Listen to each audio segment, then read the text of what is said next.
नमस्कार, मैं हूं मनोज बनू। आप देख रहे हैं इंडिया न्यूज। एक मुद्दा जिसकी चर्चा चारों तरफ हो रही है। असल में संसद परिसर में विपक्षी सांसदों ने अयोध्या राम मंदिर में कथित चढ़ावा घोटाले की जांच को लेकर एक सांकेतिक प्रदर्शन किया।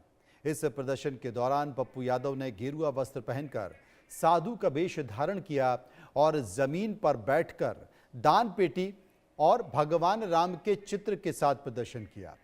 प्रदर्शन के दौरान अन्य विपक्षी सांसद जैसे राहुल गांधी, अवधेश प्रसाद, धर्मेंद्र यादव द्वारा दान पेटी में पैसे डालने पर पप्पू यादव को उनसे पैसे छीनकर जेब में रखते हुए दिखाया गया।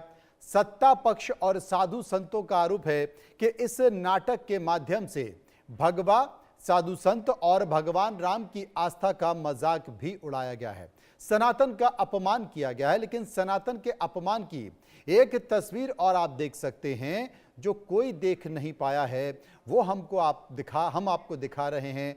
और वो तस्वीर है जो कि इन तस्वीरों में साफ तौर पर दिखाई दे रही है।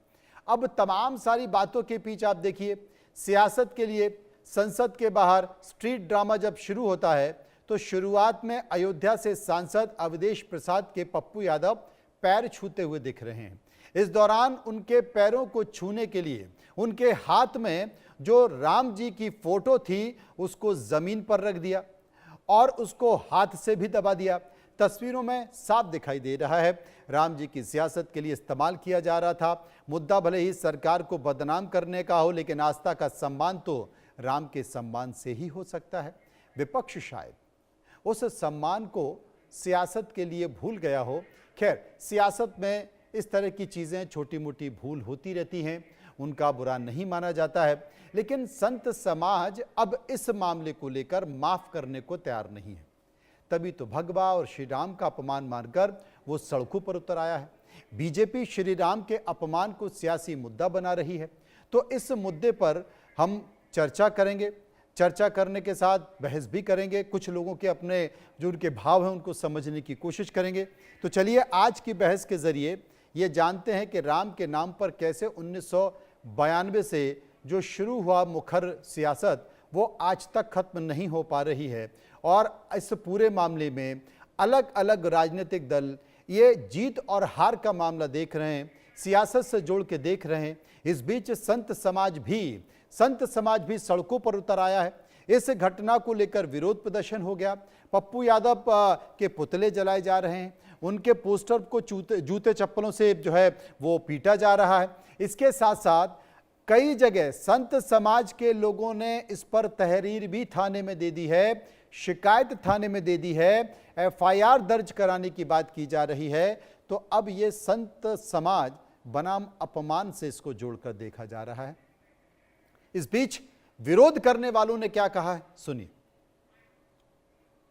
पप्पू यादव पर देशद्रोह का मुकदमा चलाया जाए। उसने संसद भवन परिसर के अंदर बैठ के पूरे देश में सनातन संस्कृति को अपमानित किया है।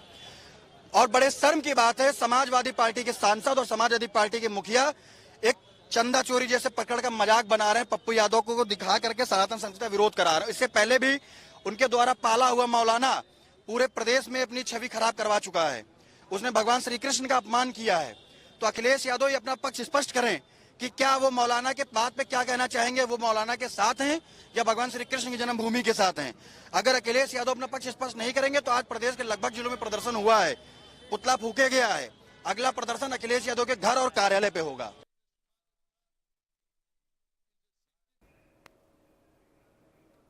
इस पूरे मामले पे बांसुरी स्वराज ने भी अपनी प्रतिक्रिया दी है, सुनते हैं वो क्या करें। कल प्रोटेस्ट के नाम पे जो स्वांग माननीय सांसद पप्पू यादव जी, अवधेश प्रसाद जी और नेता प्रतिपक्ष राहुल गांधी जी ने जो स्वांग रचा है संसद के परिसर में, वो विरोध नहीं है, वो प्रोटेस्ट नहीं है, वो सनातन संस्कृति का उपहास है, वो संत समाज का परिहास है और वो भारत की परंपराओं पर अट्टहास है। और इसीलिए हम आज एफआईआर की मांग दर्ज करने की मांग लेकर यहाँ पर पुलिस थाने आए हैं और हमने शीघ्र अतिशीघ्र इस मामले की जांच की रिक्वेस्ट भी करी है। इस पूरे मामले को हम समझने की कोशिश करेंगे, लेकिन कुल मिलाकर इस देश में सियासत अपनी जगह है, राजनेताओं के आरोप प्रत्यारोप और अपनी जगह है, लेकिन हास, परिहास, उपहास, इन तीनों में अगर आप मर्यादा पुरुषोत्तम राम या राम से जिनकी आस्था जुड़ी हुई है, वो आस्था जुड़ी हुई है, उनको आप अगर इस तरह से करेंगे तो आप इसे कैसे देखेंगे? विरोध प्रदर्शन हो रहा है, चर्चा करेंगे, समझने की कोशिश करेंगे। कुछ मेहमान मेरे साथ जुड़े हुए हैं। अवधेश उपाध्याय बीजेपी से मेरे साथ जुड़ गए हैं, उमाशंकर पांडे कांग्रेस के प्रवक्ता मेरे साथ हैं, और अतुल यादव समाजवादी पार्टी के प्रवक्ता मेरे साथ हैं। सबसे पहले मैं अवधेश उपाध्याय जी के पास चलूँगा। अवधेश उपाध्याय जी, संसद में ये जो हो रहा है अच्छा तो नहीं लग रहा होगा आपको, क्योंकि चंदा चोरी की भी बात हो रही है।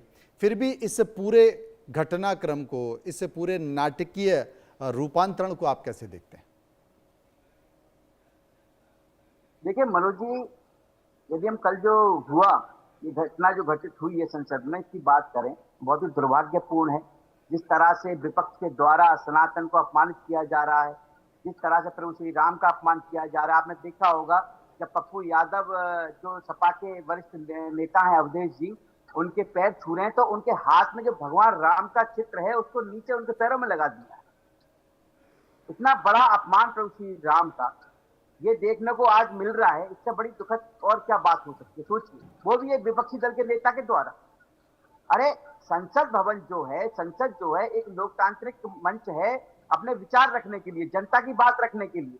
जनता आपको क्यों चुनती है मनु जी? जनता इसलिए चुनती है अपने प्रतिनिधि को कि हमारी जो परेशानी है, हमारी जो कहीं ना कहीं जो पीड़ित जो जनता है, उनका जो दुख है, उसकी चर्चा उस संसद भवन में हो सके।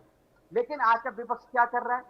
जनता की बात छोड़कर केवल संसद में रंगमंच बनाकर वहां नौटंकी कर रहा है। और ये नौटंकी आपको आए दिन देखने को मिल रही है। कभी सपा के लोग जो है वो कैन लेकर, जो पता नहीं दान पात्र लेकर भीख मांगने की कोशिश कर रहे हैं। यही बात सही है, क्योंकि सपा को पता है कि 27 में जो विधानसभा चुनाव आने वाला है उसमें उनका सुपड़ा साफ होने वाला है। तो वो अभी से आदत डाल रहे हैं भीख मांगने कहीं ना कहीं, तो वो लेकर डूब रहे हैं। कोई लोग उसमें दान पात्र में पैसे डाल रहे हैं। बात चंदा चोरी की बात करते हैं, जिस चंदा चोरी की बात कर रहे हैं, जो उसमें आरोपी पाए गए उन पर सजा हो रही है, उनको जेल में डाला गया है। लेकिन अवधेश जी मैं समझ गया आपकी बात को। मतलब इस तरह का, चूंकि संसद एक बहुत गंभीर, देश की नीतियां संसद में बनती हैं और संसद बेसिकली गंभीर लोगों की जगह है। वहाँ से देश भर के तमाम जनप्रतिनिधि चुनकर पहुँचते हैं, करोड़ों जनता चुनकर भेजती है। लेकिन सबसे बड़ी बात है, मैं देख रहा हूँ कि भारतीय जनता पार्टी के तमाम जो राजनेता हैं वो इस पूरे मामले में कोसते नज़र आ रहे हैं, कह रहे हैं कि साहब ये स्वांग है, ये नौटंकी है, ये नहीं होनी चाहिए। लेकिन उन नेताओं के मुंह से मैंने कभी चंदा चोरी पर ये नहीं सुना कि भाई ये जो चंदा चोरी हुई है ये बहुत गलत है, ये नहीं होनी चाहिए। कभी नहीं सुना मैंने। नहीं, देखिए ऐसा नहीं है मनोज जी। जो भी बात हुई थी अयोध्या मंदिर में, जो भी वहां पे जांच चली, जांच के आधार पर आरोपी को पकड़ा गया है। ऐसा नहीं है कि आरोपी खुले घूम रहे हैं। अब ये जो बात कर रहे हैं पप्पू यादव क्या झूठ से धुले हुए हैं? पप्पू यादव पे 40 से 50 के जैसे दर्ज हैं, मैं बता दूं आपको, जिनमें हत्या के मामले शामिल हैं, जिसमें डकैती के मामले शामिल हैं, जिसमें जबरन वसूली के मामले शामिल हैं, जिसमें सरकारी कर्मचारियों पर हमला किए जाने के मामले शामिल है। ये क्या बात करेंगे?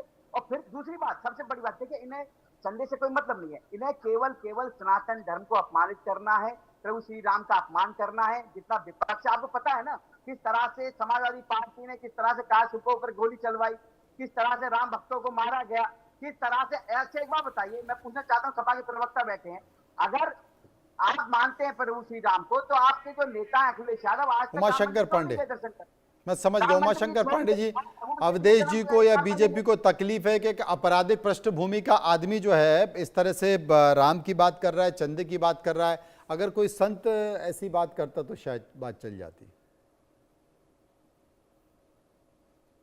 अनम्यूट कर लीजिए, आपकी आवाज नहीं आ रही है।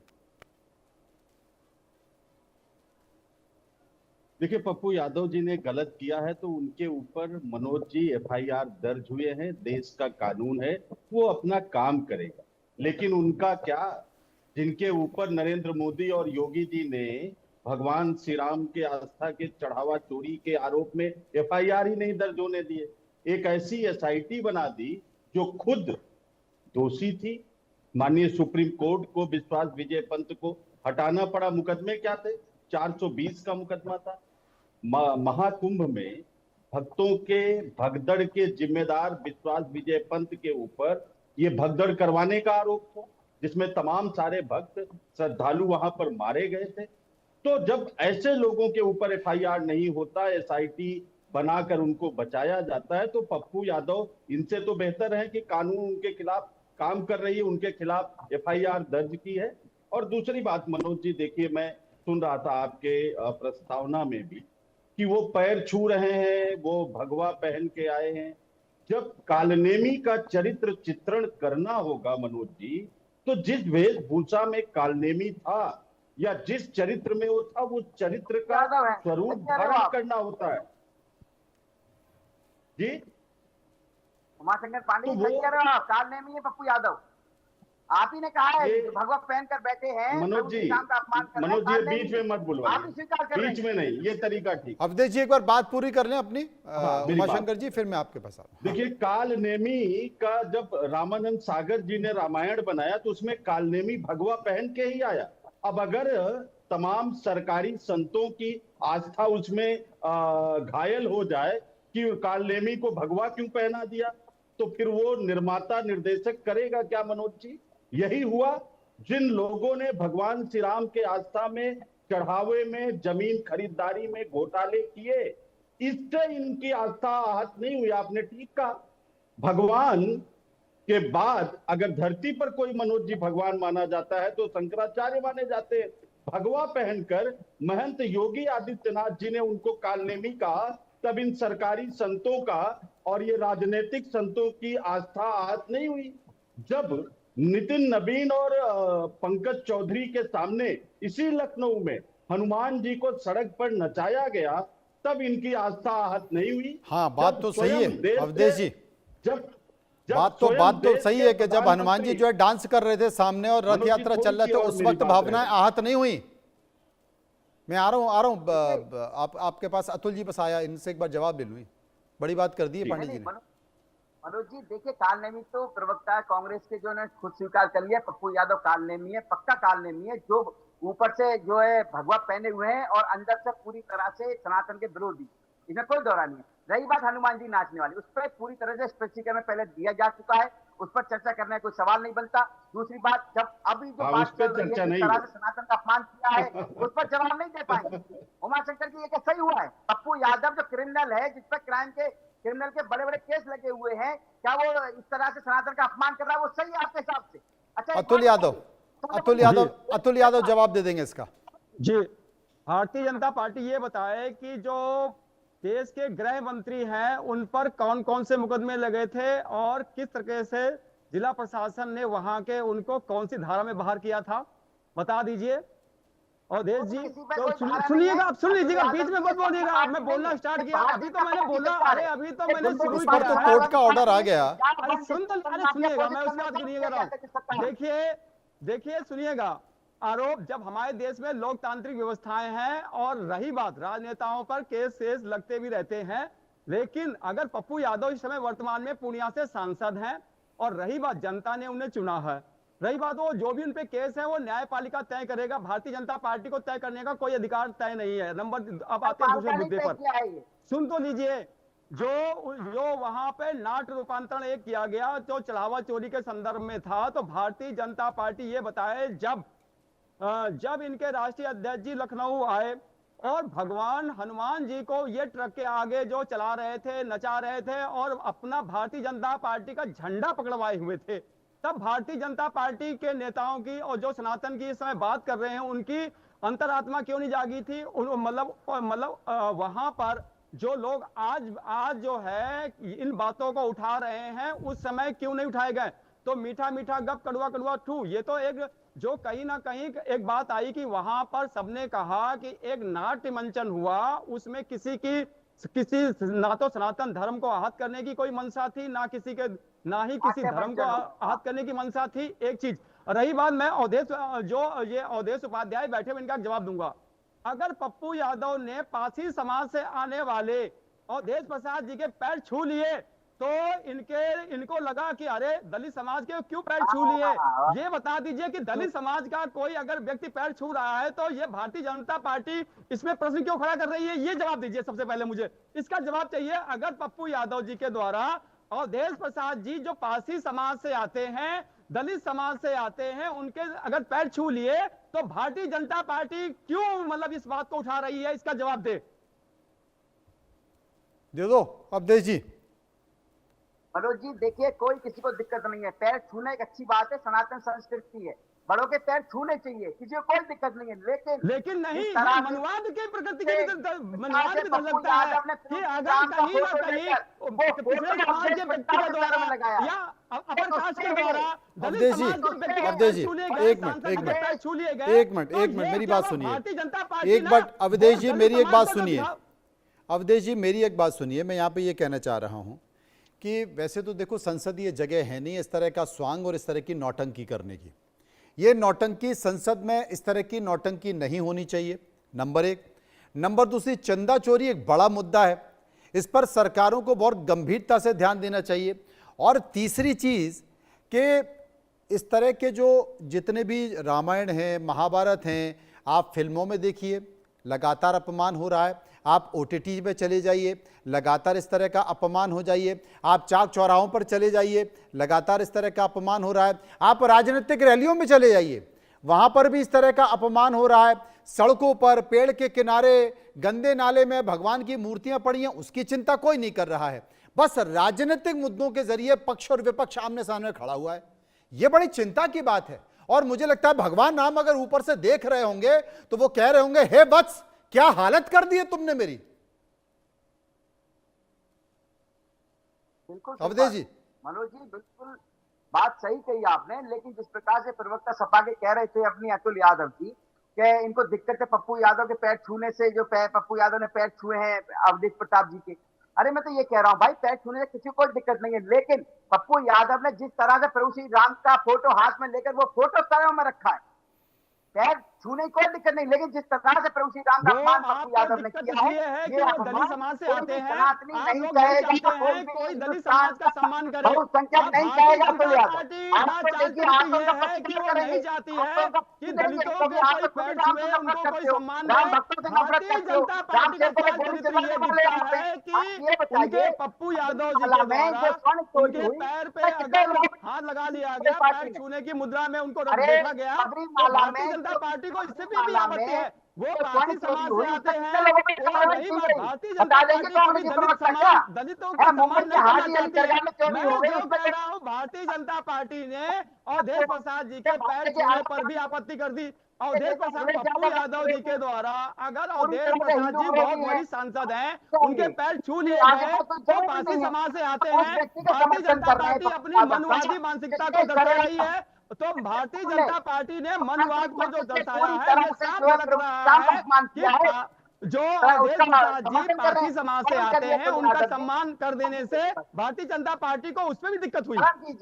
ऐसे व्यक्ति का हम समर्थन कर रहे हैं जो सनातन का खुलेआम जो सनातन का सम्मान, सनातन के आप अकेले ठेकेदार नहीं है, सनातन हम भी सनातनी हैं, समाजवादी लोग भी सनातनी हैं, जो हमारे जो इष्ट भगवान राम भी हमारे इष्ट है, भगवान श्री कृष्ण भी हमारे इष्ट है, भगवान शंकर, पति पावनी माँ गंगा, जितने भी देवी देवता हैं सभी हमारे सम्मान सबको है। लेकिन भारतीय जनता पार्टी को ठेकेदारी लेने की जरूरत नहीं है। भारतीय जनता पार्टी अकेले धर्म की ठेकेदार नहीं है। भारतीय जनता पार्टी ना करे, भारतीय ठेकेदार नहीं है धर्म के अकेले। तो समाजवादी लोग भी हमारा जो नया नारा सुन लीजिए, समाजवादी सनातन की ओर, तो आप चिंता मत कीजिए। और रही बात आपने क्या करा, उमाशंकर पांडे जी भी हमारे साथ मौजूद हैं। पांडे जी पूरा खेल जनता में मानस बनाने का है, पूरा खेल जनता में मानस बनाने का है। पेपर लीक हुए, परीक्षा में कई सारी गड़बड़ियां हुई, जेन जी कहें या युवा कहें वो सड़कों पर उतर कर आए, वहां पर जाकर दिल्ली में बड़ा प्रदर्शन हुआ और मंत्री का इस्तीफा हो गया। राम मंदिर में जो चोरी हुई, चढ़ावा चोरी हुई, उस मामले पर विपक्ष अब उस तरीके से सड़कों पर क्यों नहीं आ रहा है? वो सोशल मीडिया के जरिए, सिंबल के जरिए नाटक नौटंकी करके वो अपना एक तरह से प्रचार तो कर रहा है, अपने अपने सोशल मीडिया में जा रहा है, लेकिन अगर वाकई इतनी तकलीफ है तो सड़कों पर वो उबाल क्यों नहीं दिख रहा है जिससे सरकारों पर फर्क पड़ेगा? मनोज जी देखिए, आपका प्रश्न सही है और ऐसा भी नहीं है कि विपक्ष सड़कों पर नहीं उतरा। हम सब लोग उत्तर प्रदेश की सड़कों पर चढ़ावा चोरी के खिलाफ सड़कों पर उतरे। अपने अध्यक्ष जी के नेतृत्व में हमारे जनरल सेक्रेटरी इंचार्ज आए, हम लोगों ने प्रदर्शन किया और सिर्फ यहाँ पर नहीं, अयोध्या भी गए। आपने दिखाया भी कि अजय राय जी वहां पर गए, कैसे उनको हाउस अरेस्ट कर लिया गया। हमारे जनरल सेक्रेटरी इंचार्ज गए, दीपेंद्र हुड्डा जी गए, सब लोग गए, सड़कों पर उतरे। सर ऐसा नहीं है और समय आएगा, ये आंदोलन और तेज होगा अगर ये लोग बड़े चढ़ावा चोरों को, जो मुख्य षड्यंत्रकारी हैं लखनऊ से लेकर दिल्ली तक, अगर उनको बचाने की ये प्रक्रिया ऐसे ही चलेगी तो संसद भवन के प्रांगण से जो शुरुआत हुई है वो आपको सड़कों पर दिखाई देगा। दूसरी एक बात उठ रही है मनोज जी, मैं इसको जरूर गंभीरता से कहना चाहूंगा कि ये जो पैर छूते हुए दिखाया जा रहा है, ये पप्पू यादव या अवधेश पासी का मामला नहीं है, ये एक नाट्य रूपांतरण है। दोनों इस समय अभिनय कर रहे हैं और यही हाल तमाम सरकारी संतों का है आज, पांडे जी, जिनके कारण ये चोरी हो रही है। पांडे जी, क्या जनता ने इनको अभिनय करने के लिए भेजा है? क्या जनता ने इनको अभिनय करने के लिए भेजा है? क्या इन्होंने एनएसडी से कोर्स किया है? मंच बना रखा है सर। एक मिनट अब जी, जवाब नहीं। क्या ये एनएसडी से कोर्स करके आए हुए दो कलाकार हैं जो संसद में नाट्य रूपांतरण करने पहुंचे हैं? मनोज जी, क्या आप ये कह रहे हैं कि इनको अपने अभिव्यक्ति को नाट्य के रूप से प्रस्तुत करने का अधिकार छीन लिया गया है क्या? नहीं, सड़कों पर उतरे ना, संसद में उतरे, सड़कों पर उतरे, सरकारों का घेराव करें, मुख्यमंत्रियों का घेराव करें, विरोध प्रदर्शन करें। मनोज जी, वो संसद नहीं है, वो संसद का प्रांगण है जहां पर ये प्रहसन खेला जा रहा है। संसद अंदर है, राज्यसभा और लोकसभा के दो सदन है, वहां पर ये नहीं हो रहा है। प्रांगण में सबको ये करने का प्रांगण में नाट्य करेंगे, नाट्य रूपांतरण करेंगे, नौटंकी करेंगे। संसद क्यों बोल रहे हैं? नहीं। और दूसरी बात, आप बताइए, राम मंदिर ट्रस्ट की घोषणा कहां हुई थी? उसी लोकसभा के अंदर प्रधानमंत्री जी ने की थी। असल में यह प्रहसन होना चाहिए था लोकसभा के अंदर, जहां पर प्रधानमंत्री ने ये चंदा चोरी करने वालों को नियुक्त किया था, जहां पर खड़े होकर नरेंद्र मोदी ने इन चढ़ावा चोरों को ताकत दी थी, वहां यह होना चाहिए था। उन्होंने अपमान किया है नरेंद्र मोदी ने, इन चढ़ावा चोरों की नियुक्ति करके उन्होंने आस्था में घेरिए सरकार को घेरिए, सरकार में, संसद में सवाल उठाइए, सरकार का विरोध करिए। जा रहा है मनोज जी, इसके माध्यम से किसको घेरा जा रहा है? सरकार को ही घेरा जा रहा है। ये नाटक जो हुआ ये किसके लिए है? कि सरकार अभी भी उन चढ़ावा चोरों को बचाने का काम बंद करे। चंपत राय एफआईआर हुई, जेल गए क्या? अनिल मिश्रा जेल गए क्या? गोविंद देवगिरी जो कोषाध्यक्ष थे, एसआईटी में उनका गा भी लिखा गया है क्या? चंपत राय का चा भी लिखा गया है क्या एसआईटी में? ये बड़ा सवाल तो उठ रहा है अविदेश जी, ये कई सारे सवाल हैं जो उठ रहे हैं और जवाब मांग रहे हैं, इनका जवाब तो देना पड़ेगा। बिल्कुल बिल्कुल मनोज जी, देखिए मैं तो एक बात पूछना चाह रहा हूँ उमा शंकर जी, क्या आप जज हैं या आप कहीं के वकील हैं जो इसमें जांच में लगे हुए हैं, या किसी जांच कंपनी जांच? नहीं, हम तो नहीं है जज। नरेंद्र मोदी भगवान बन गए हैं, खुद को अवतारी पुरुष कहते हैं। प्रॉब्लम यही है, ये चंपत राय चोर, वो चोर चंपत राय वो नरेंद्र मोदी को भगवान विष्णु का अवतार कहता है। समस्या यहाँ आके खड़ी हो गई है। हम जज नहीं है, आप लोग चढ़ावा चोर हो, आप लोग चंदा चोर हो, भगवान श्री राम की चंदा की चोरी करने वाले चंपत राय को 4 लाठी मारकर उससे सारी षड्यंत्र को पता करने के बजाय आप उसको जो है अभी भी वहां अयोध्या में रोक के रखते हैं, उसके खिलाफ कोई कार्रवाई नहीं कर रहे। पांडे जी, किसका नरेंद्र मोदी ने चंपत राय को नियुक्त किया, उस चढ़ावा चोर को आप प्रोटोकॉल दे रहे हो, उसको 4 लाठी मारकर एफआईआर दर्ज करके सारे षड्यंत्रकारियों का नाम पूछना चाहिए था। इतना पैसा जो आस्थावान लोगों ने दिया वो पैसा गया कहां? इसकी जांच होने के लिए जो दोषी है उसमें आपके प्रधानमंत्री भी शामिल है, योगी आदित्यनाथ भी शामिल है, जिन्होंने ये गलत एसआईटी बनाई। माननीय सुप्रीम कोर्ट को एसआईटी का परिवर्तन करना पड़ा। आपकी आस्था तभी आहत होती है जब आपको भगवान श्री राम के नाम पर धंधा करना होता है। जब अपने सत्ता की चाबी हासिल करने के लिए आप खेल करते हो तब आपकी आस्था जो है हाथ हो जाती है। ये आस्थावान लोगों का काम नहीं है, ये भगवान राम के साथ धोखा करने वाले लोग हैं, ये भगवान श्री राम के नाम पर इस देश को लूटने वाले लोग हैं। यहाँ से आस्था का चढ़ावा जा कहा रहा था, किन लोगों के याचियों में वो पैसा खर्च हो रहा था, ये जांच का विषय है। और इसी जांच को रोकने के लिए चंपत राय, गोविंद गिरी जैसे, नृपेंद्र मिश्रा जैसे बड़े मगरमच्छों पर कोई कार्रवाई नहीं हो रही है। हमें कहने की आवश्यकता नहीं है, कुछ भी जनता सब देख रही है किस तरह से प्रभु श्री राम का जनता देख रही है कि चोर मचाए शोर, जनता देख रही है कि कैसे चोरी और सीना जोड़ी वाली कहावत चरितार्थ हो रही है। चोरी भी कर रहे हो और सीना जोड़ी भी कर रहे हो, चोरी भी कर रहे हो और हल्ला भी कर रहे हो। ये कैसे चंदा चोर है? स्वर्ण चोरी हुई है, अरे चंदा चोरों, मैं तो इंडिया न्यूज से रिक्वेस्ट करूंगा कि जब आप चंदा चोरी पर बहस कराइए और ऐसे चंदा चोरों को बिठाइए तो इनको कालिख दे दिया करिए, अपने चेहरे पर पोत कर बैठा करें। आपके चेहरे पर कालिख पुती है भगवान श्री राम के चढ़ावे की चोरी का, वो कालिख लगा के बैठा करो। अगर जरा भी मौलिकता, नैतिकता और बेशर्मी पूरी ना हो तो शर्म बाकी हो तो कालिख लगा के बैठा करो। भगवान श्री राम की आस्था में चोरी करने वाले बेशरम लोग बगैर कालिख लगाए बैठ रहे हैं। कालिख तो पुत गया है, अगर उसको नाक के रूप में करो तो तुम्हें कालिख लगा के बैठना चाहिए। रूप से गुमराह करके अपने राजनीतिक रोटियां सेकने काम कांग्रेस पार्टी करती है।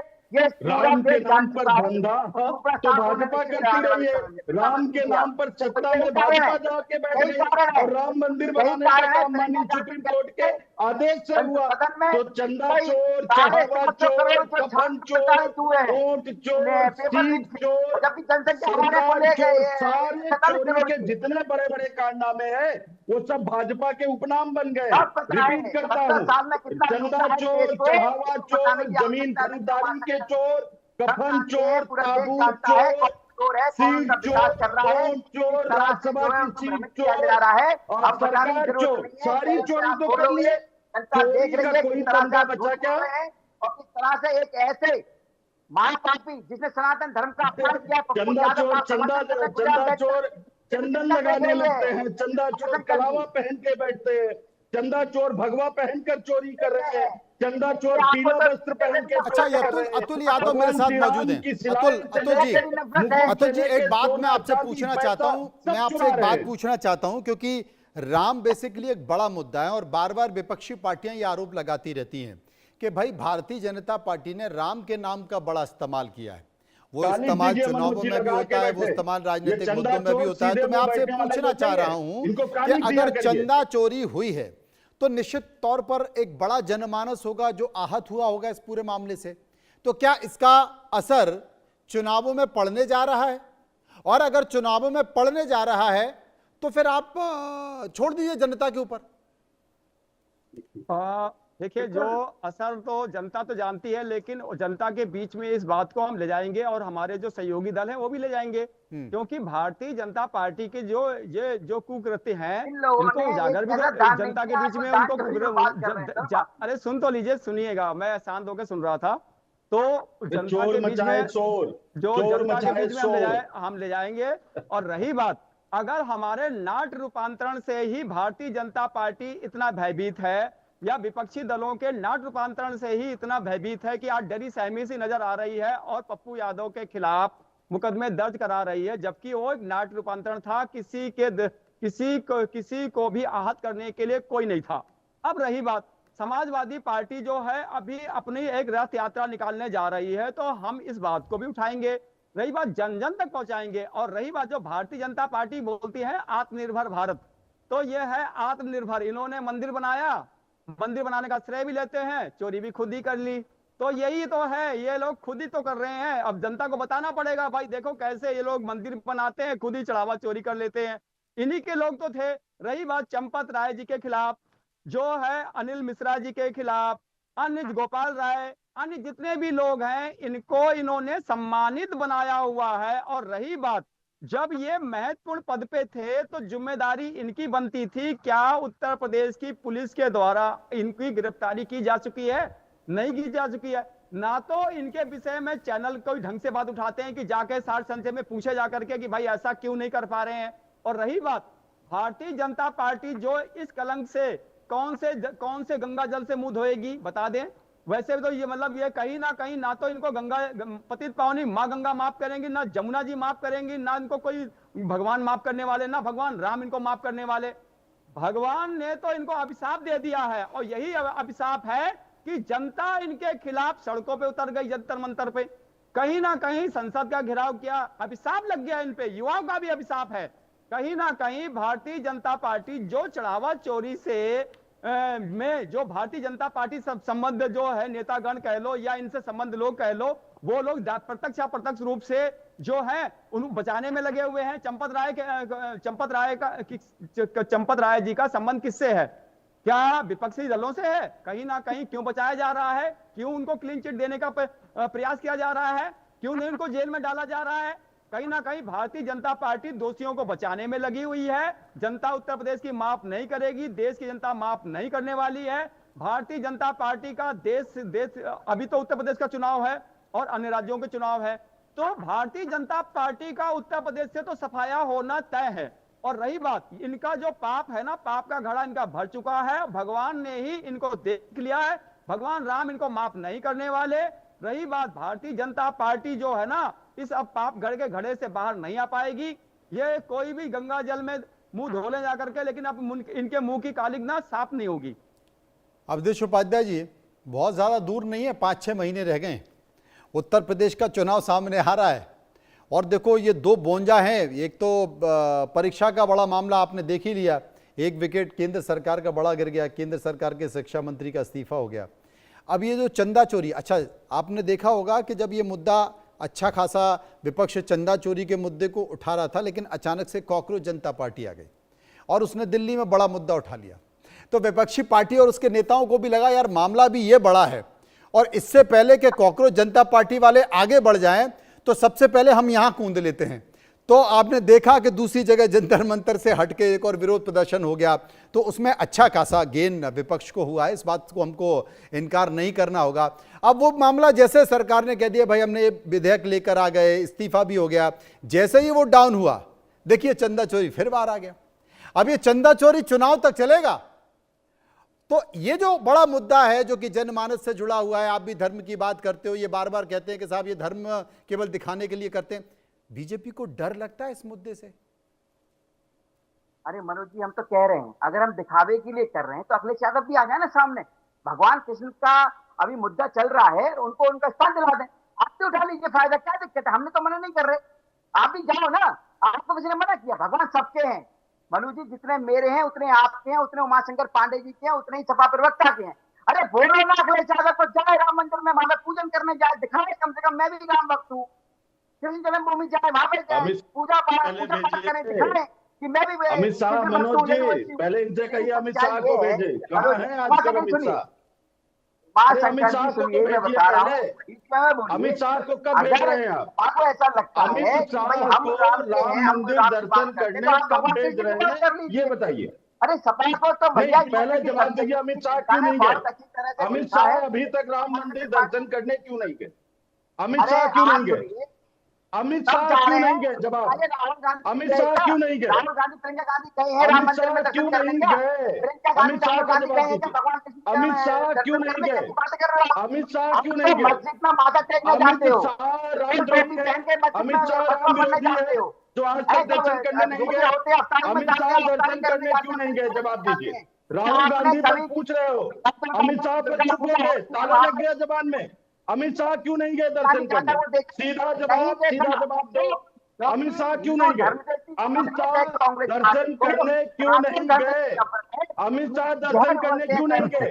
चारों शंकराचार्य उद्घाटन और शिलान्यास में आपने उनको क्यों नहीं बुलाया? जवाब दीजिए। चारों शंकराचार्य नहीं गए, राहुल गांधी नहीं गए, ठीक है। आप बताइए अमित शाह क्यों नहीं गए? अमित शाह क्यों नहीं गए? तो अमित पप्पू शाह यादव ने और किया है। तमाम केंद्रीय मंत्री दर्शन करने क्यों नहीं गए? अमित शाह यार, क्यों नहीं अवधेश जी, गए? अमित शाह क्यों नहीं गए? अवधेश जी, आपने अमित गलत शाह बॉल क्यों डाल नहीं दिए। गए? सीधा आपने गलत जवाब। बॉल डाल दिए अखिलेश यादव की, कि अखिलेश अमित यादव शाह क्यों क्यों नहीं नहीं गए, वो गए? पीछे ही पड़ गए, वो चुप होने को तैयार ही नहीं है, वो क्यों मान ही नहीं नहीं गए? रहे। अमित शाह जवाब दो। अखिलेश यादव, अमित शाह क्यों नहीं गए? सीधा जवाब। अखिलेश राम यादव विरोधी हो है, या राम समाजवादी विरोधी पार्टी है। कोई भी नेता हो, राहुल गांधी भी तो नहीं गए हैं। अरे राहुल गांधी भी तो नहीं गए। अमित शाह हिंदू नहीं है, अमित शाह सनातनी नहीं है, मुस्लिम है, फुर्सत मिले, ईसाई वहाँ पे है, फतवा जारी पारसी करने है, जाते क्या हैं, है वहाँ पे अमित शाह?